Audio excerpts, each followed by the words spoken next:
So some week I'm going to learn not to leave the beefiest article for last. This week was not that week. So I read the Tierney article last, and whew, that was tough. But really, kind of colloquially, I read this article as we got ourselves into this mess. But really, that kind of the abject competition in paradigmatic, that's another hard word, thinking has separated us to a point that we're not always effective.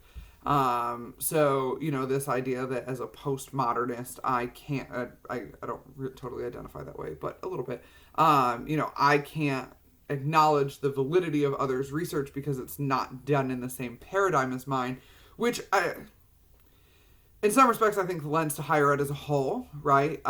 It's very, very political. I think we've all worked on campus in some capacity. And man, if you can't play the game, you don't make it very far. So I kind of think this argument, right? We've gotten ourselves here. We created this, extends to more than just paradigmatic thinking, but that's not, of course, what I was asked to look at. Looking at kind of postmodernism, I had, individuals or groups create knowledge, analyze frameworks that appear objective, and explore how they are the result of specific power relations and that identity is fractured and splintered. I really liked the second part of that idea, looking at frameworks that appear objective and explore how they're actually about power relations for my own research, selfishly.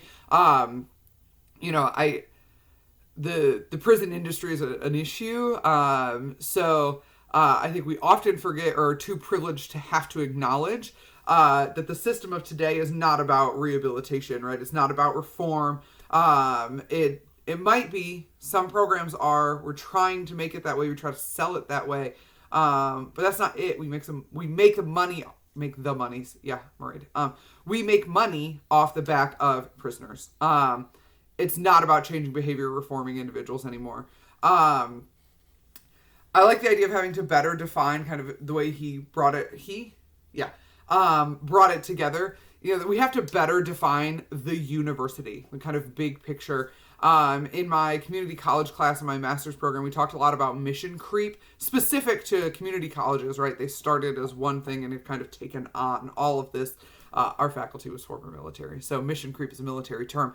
This kind of brought me back to this idea that we have to define better who we are and what we're trying to do. Also acknowledging the ability to teach in hybrid manners or a more robust approach to study.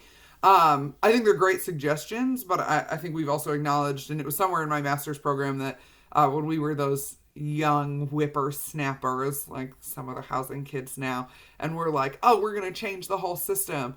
Trying to change a university is like trying to turn a cruise ship on a dime. It doesn't happen. I thought it was a little extensive, and he wasn't so much asserting it as talking about other people, that the university is ruined. I don't think we've ruined it, but I definitely don't think it's going to be as easy to change as we would like. But overall, aside from leaving this article to last, and it just felt like a lot to digest, I like the way ideas were introduced here, and was really able to tie it back to my own research and what I like to look at.